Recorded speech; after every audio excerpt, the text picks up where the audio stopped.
자, 우리 서로 축복하시죠. 아유, 죄송합니다. 목소리가 좀 제가 감기가 좀 걸려가지고 그렇습니다. 자, 은혜 받으세요. 은혜 받으세요. 은혜 받으세요. 은혜 받으세요. 예.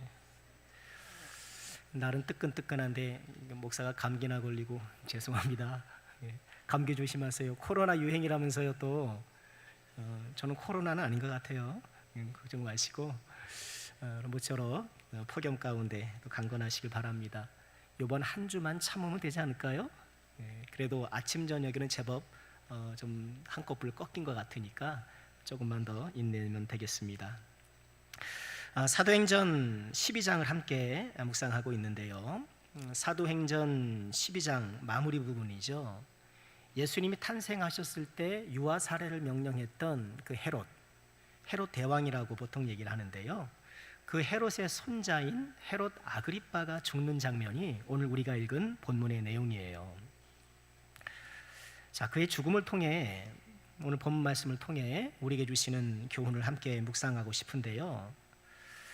먼저 헤롯이 죽게 된 과정을 좀 잠시 보실까요? 20절에 보면 헤롯이 두로와 시돈 사람들을 대단히 노여워하니, 두로와 시돈 사람들을 이 헤롯이 굉장히 싫어했던 것 같아요. 그들의 지방이 왕국에서 나는 양식을 먹는 까닭에 한 마음으로 그에게 나와 왕의 침소 맡은 신하 블라스도를 설득하여 화목하기를 청한지라. 두로와 시도는요, 지도 보여주실까요? 두로와 시도는 저 유대 땅 북쪽, 갈릴리보다 훨씬 더 북쪽에 있는 지역인데요. 우리 학교 다니면 페니키아 지역, 페니키아 이런 얘기 들어봤었을 거예요. 성경에서는 베니게 이렇게 번역을 했는데요. 그 지역의 대표적인 도시예요. 해양 도시이기 때문에 주로 무역을 일삼고, 그래서 양식을 주로 사 먹고 그랬던 사람들이에요. 그런데 두로와 시돈 사람들이 이 헤롯이 다스리는 이 갈릴리 지역에서부터 식량을 공수받았거든요. 그런데 무슨 일인지 모르겠는데 헤롯 눈밖에 난 거예요. 헤롯 눈밖에 나니까 헤롯이 어때요? 곡물 수출 안 해. 오늘날에도 그러잖아요. 그죠?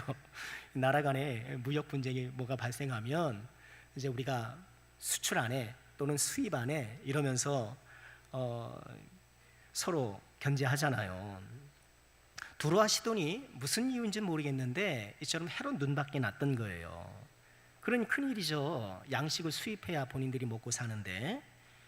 그래서 왕의 침소 맡은 신하 블라스도께, 헤롯 왕의 측근이겠죠, 그를 통해 로비를 한 거예요. 헤롯 좀 만나게 해주시오. 우리가 좀 잘 화목하기를 원합니다. 그래 로비를 한 거예요. 그 로비가 좀 통했던 모양이에요. 21절에 보면 헤롯이 나를 택하여 왕복을 입고 단상에 앉아 백성에게 연설했다. 지금 이 헤롯은 가이사라에 있었거든요. 거기서 이제 아마도 이 가이사라라는 도시가 지어진 날을 기념하는 날이 아니었을까 그렇게 추정하는데 뭐 그건 중요치 않고요. 이제 이 어느 날 헤롯이 왕복을 입고 단상에 앉아 백성에게 연설할 기회가 있었어요. 그런데 이 연설 현장에 두로와 시돈 사람들도 다 모여들었겠죠. 헤롯이 단상에 올라서서 연설하니까 두로와 시돈 사람들이 열렬하게 환영한 거예요. 우리 북한 방송 보면 뭐 그냥 장군님 하면서 막 흔들고 막 그런 거 있잖아요. 그것이 연상이 되는데 잘 보여야 되니까 어떻게든 헤롯의 마음을 돌려야 곡물 수입이 재개되니까요.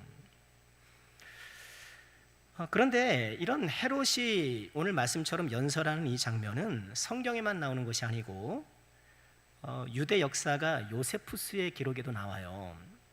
그의 기록에 좀 더 자세하게 나오는데 이렇게 이야기하겠어요. 들어보세요. 동이틀 무렵에 전체를 은으로 만든 예복을 입고 매우 우아하게 몸을 흔들면서 극장으로 들어갔다. 헤롯이 그랬다는 거예요. 은으로 만든 옷을 입고 극장으로 들어갔다. 이 가이사라의 극장이 있거든요. 야훼 극장. 로마 콜로세움처럼 그러잖아요. 성지 순례를 가면 이 가이사라에 가는 코스가 있거든요. 제가 여기 갔을 때에도 원형 경기장이 있어요. 그러면 그 경기장 아래에서 이렇게 얘기를 해도 저 꼭대기 있는 사람들이 다 들어요. 이게 울림이 굉장히 좋더라고요. 그걸 굉장히 지혜롭게 잘 만드는 모양인데, 우아하게 몸을 흔들면서 극장으로 들어갔다. 계속 들어보세요. 그러자 은으로 만들어진 옷은 태양의 첫 번째 광선이 비추자 매우 아름답게 번쩍거리며 광채가 났다. 은으로 입었으니까 햇빛이 비치니까 아마 오전이었나 봐요. 번쩍번쩍했겠죠. 곧 아그리빠의 아첨꾼들은 그를 신이라고 부르면서 우리에게 자비를 베푸소서라고 여러 방향에서 큰 소리로 외쳤다. 상상이 되시죠? 은으로 만든 옷을 입고 갑옷 비슷하게 입었던 모양이죠. 아침 햇살이 비치니까 번쩍번쩍하지 않았겠습니까? 사람들이 연설을 하니까 막 이건 뭐 신입니다 뭐 이러면서 우리에게 자비를 베푸소서 하면서 떠받쳐 올렸던 거예요. 그 바람에 이 아그리빠가 으쓱했던 것이죠. 헤롯을 향해 아첨꾼들이 신으로 추앙하고 있는데 여기에 발맞추어서 헤롯은 이른바 신놀이를 하고 있는 거예요. 하나님 놀이를 하고 있는 거예요. 하나님 놀이를 또 어떻게 해왔습니까? 나한테 지금 반발해? 나를 기분 나쁘게 해? 곡물 끊어? 곡물이 끊으면 얼마나 고생을 하겠습니까? 한두 사람도 아니고 그 지역의 모든 사람들이 어림을 처할 것인데 이렇게 자신의 권세를 막 행사하고 권력을 행사해서 다른 사람을 막 움직이는 거예요. 다른 사람을 꼼짝 못하게 하는 것. 이런 것을 오늘날의 언어로 뭐라 그럴까요? 갑질이라 그러는 거예요. 갑질. 하나님 놀이. 우리 삶의 어떤 작은 부분에서 나에게 주어진 어떤 권력이 있다고 해서 막 이렇게 하는 것을 갑질이라 그러는데요. 이 헤롯이 그랬어요. 또 하나님 놀이하는 헤롯, 이 헤롯을 또 이제 자신들의 필요에 따라서 막 이렇게 추앙에 맞지 않는 이 두루와 시돈 사람들, 뭐 짝꿍이 잘 맞는 것이죠. 이렇게 하나님 놀이하는 헤롯이 비참한 죽음을 맞게 되었다는 것은 오늘날 우리도 하나님 노릇하기 쉽잖아요. 내가 내 인생의 주인 노릇하고 어떤 선택과 결정에 있어서 하나님 말씀보다는 나의 생각과 나의 경험이 먼저 작용하기 쉽고. 자, 계속 보실까요? 22절에 보면 백성들이 크게 부르되 이것은 신의 소리요 사람의 소리가 아니라. 연설을 얼마나 잘했는지는 모르겠어요. 근데 이거는 사람의 소리가 아니야, 신의 소리야 하면서 사람들이 열광했던 거예요. 그런데 이 헤롯이 영광을 하나님께로 돌리지 아니하므로 주의 사자가 고치니 벌레에게 먹혀 죽었다, 이렇게 말씀을 해요. 이 헤롯의 죽음에 대해서 아까 말씀드린 유대 역사가 요세푸스의 기록은 다음과 같이 전해요. 좀 들어보세요. 이와 동시에 아그리빠는 창자의 극심한 고통을 느끼기 시작했고 그 고통은 순식간에 점점 더 심해졌다. 아그리빠는 서둘러 왕궁으로 실려 들어갔고 복통으로 5일간을 계속해서 고통스러워하다가 죽고 말았다. 그때 아그리빠의 나이는 54세였고 통치 7년째였다. 이렇게 얘기를 해요.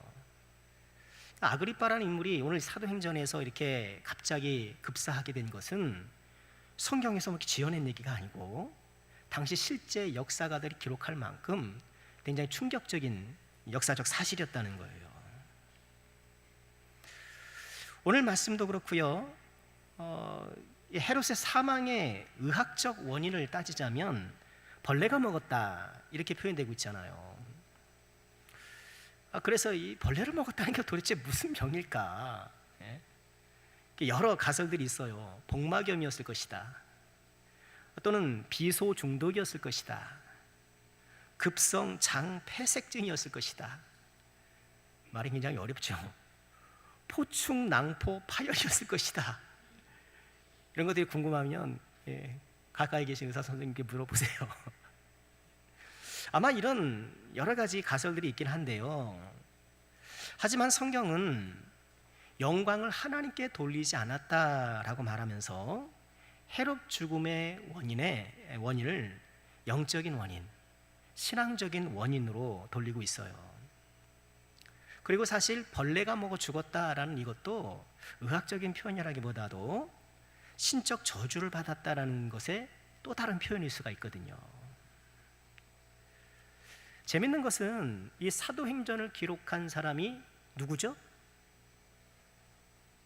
누가 기록했죠? 누가. 누가가 기록했단 말이죠. 누가의 직업은 뭐였죠? 의사였어요.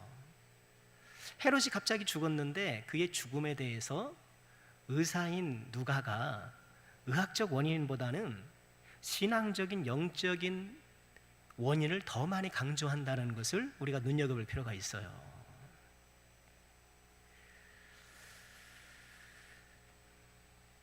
오늘 말씀은요, 헤롯의 사망 원인을 교만이라고 얘기를 해요. 헤롯이 왜 죽었냐? 교만해서 죽었다. 그렇게 얘기를 해요. 그리고 교만의 내용이라는 것은 오늘 말씀을 들어보면 무엇일까요? 영광을 하나님께 돌리지 않는 것. 그게 교만이라는 거예요. 교만은 인간관계 속에서 자기 자랑 일삼고 나보다 못한 사람 깔보고 그런 것도 교만이지만 하나님 앞에서의 교만은 하나님께 마땅히 돌려야 될 영광을 자신이 강탈하는 것. 그것이 교만이에요.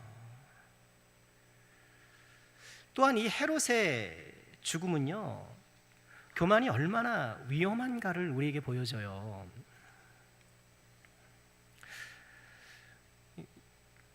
헤롯의 죽음을 이해하려면요, 이 사도행전 12장 전체의 구조를 한번 볼 필요가 있는데, 여러분 성경을 이렇게 보시면 사도행전 12장이 어떻게 시작되나요? 헤롯이 교회를 박해했던 사실로부터 시작이 돼요. 1절 보실까요?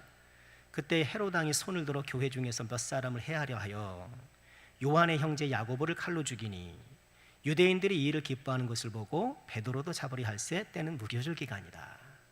사도행전 12장을 시작하면서 헤롯이 교회를 박해한 것, 야고보 사도를 죽이고 그리고 베드로를 죽이려고 했고, 근데 이 베드로를 죽이려고 감옥에 가뒀지만 우리가 지지난주에 봤던 것처럼 어때요? 하나님께서 기적적으로 그를 풀어주시잖아요. 이런 사도행전의 편집구조, 그러니까 사도행전에서 12장을 특별히 기록하면서 누가는 12장 초반에 헤롯이 교회를 박해한 것을 기록하고 있고 12장 맨 마지막에 그런 헤롯이 어떻게 죽었는지를 이렇게 또 제시하고 있는 거예요. 그러니 이런 사도행전 12장의 편집 구조를 보면 이 교회를 박해한 것과 헤롯의 죽음이 밀접한 연관이 있다라고 얘기를 하는 거예요. 편집적 구조가 보여주는 사망 원인이에요. 이런 편집적 구조라는 게 그러잖아요. 여러분 신문에서 이렇게 보면 어떤 기사를 맨 일면에 넣느냐에 따라서, 일면에 편집하느냐에 따라서 그 일간지의 어떤 목적 혹은 편집 의도가 드러나잖아요. 우리는 이 사실을 가장 중요하게 여깁니다 라고 말은 안 하는데도, 그죠? 말이 아니라 편집 구조를 통해서 자신들이 중요하다고 생각하는 것을 맨 앞에다 실는 거예요. 마찬가지로 이 사도행전 12장을 구성하면서 누가는 헤롯의 교회 박해 그리고 헤롯의 죽음을 수미상관으로 배치해서 서로 깊이 연관이 있다고 보는 거예요. 그런데 본문이 적시하고 있는 헤롯 사망의 직접적 원인은 교만이었다는 거예요.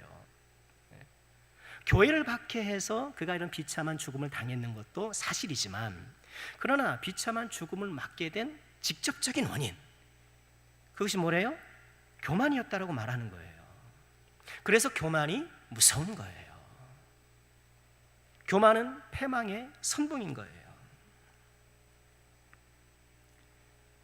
이런 패턴은요, 구약 성경에서도 발견이 돼요. 우리 예레미야서를 묵상하고 있는데 새벽에요.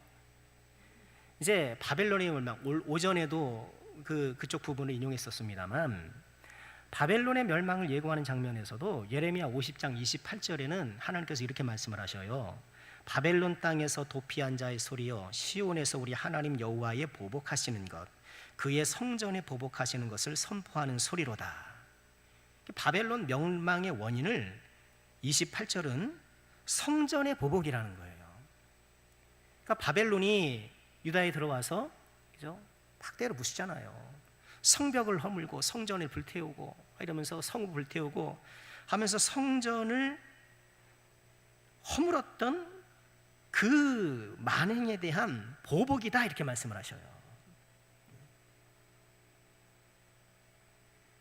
그런데 이어지는 31절에 보면 주 만군의 여호와의 말씀이니라 교만한 자여 보라 내가 너를 대적하리니 너희 날 곧 내가 너를 벌할 때가 이르렀습니다. 지금 바벨론에게 하는 얘기예요. 교만한 자가 걸려 넘어지겠고 그를 일으킬 자가 없을 것이며 내가 그의 성읍들에 불을 지르니 그의 주위에 있는 것을 다 삼키리라. 지금 바벨론의 멸망을 예고하면서 바벨론 멸망의 근원적 원인은 성전을 허물었던 성전에 대해 만행을 저질렀던 그것이라고 말씀하지만 동시에 뭐예요? 바벨론이 교만했기 때문이라 그러는 거예요.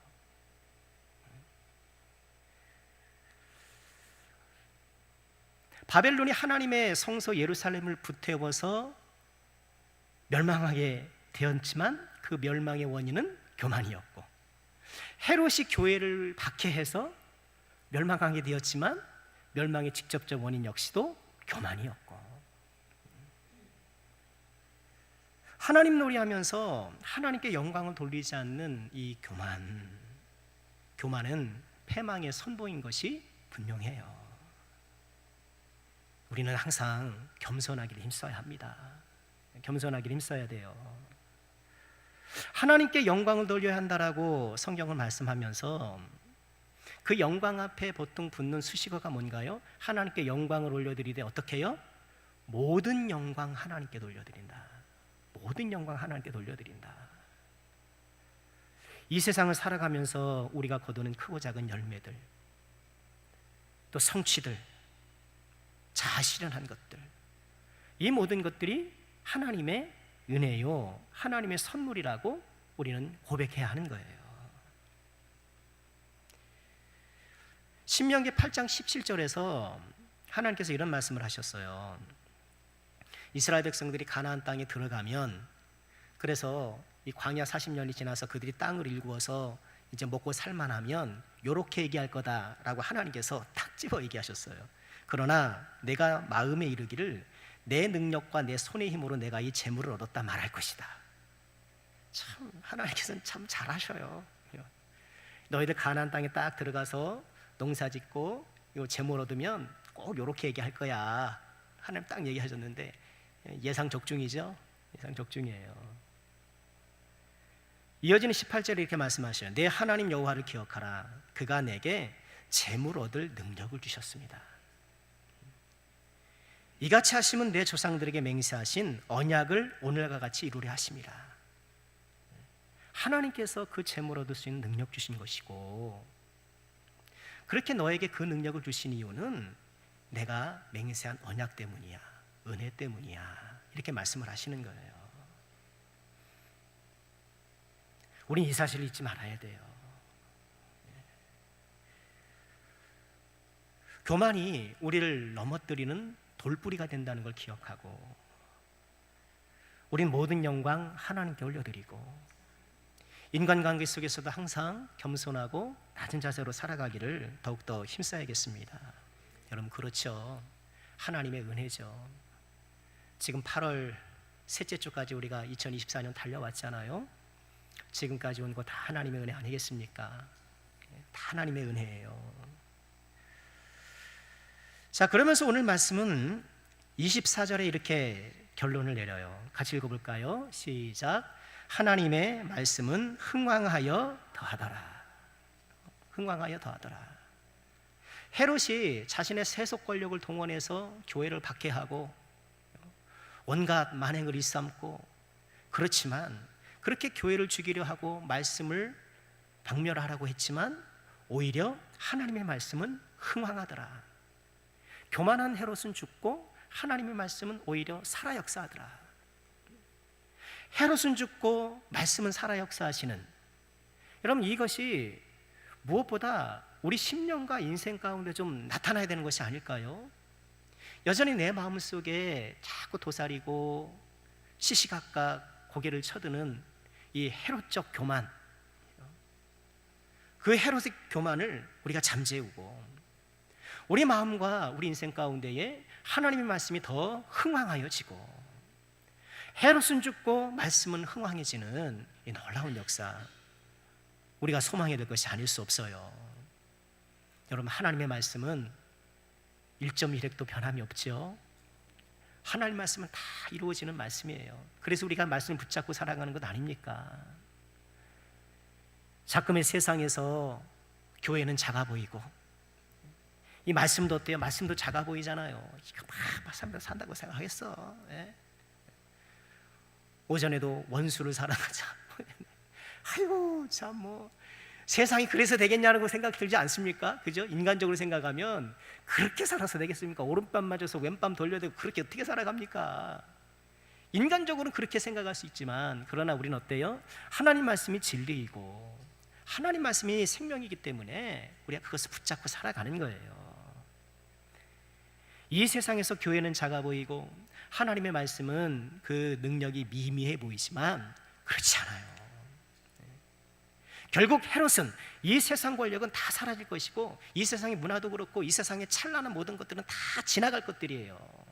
오직 하나님의 말씀만이 영원한 거예요. 이 영원한 하나님의 말씀이 저와 여러분의 믿음이 되고 저와 여러분의 능력이 될 때에, 그래서 우리 안에 흥황해질 때에 참으로 하나님께서 기뻐하시는 복되고 아름다운 인생을 살지 않겠습니까? 다시 한번 우리 말씀을 보면서 하나님의 말씀이 나의 인격과 삶에 흥황하기를 소망하고, 주여 내 안에 헤롯을 좀 죽여주시고 하나님 놀이하려고 하는, 또 모든 영광을 내가 가지려고 하는 이런 욕심이 다 사라지게 도와주시고 하나님의 말씀만이 나의 심령과 인생에 흥황하게 하소서.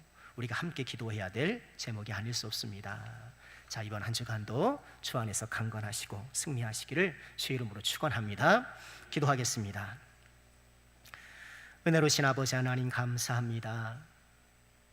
주의 말씀이 우리의 심령과 인생 가운데 더욱 흥황하기를 소망합니다.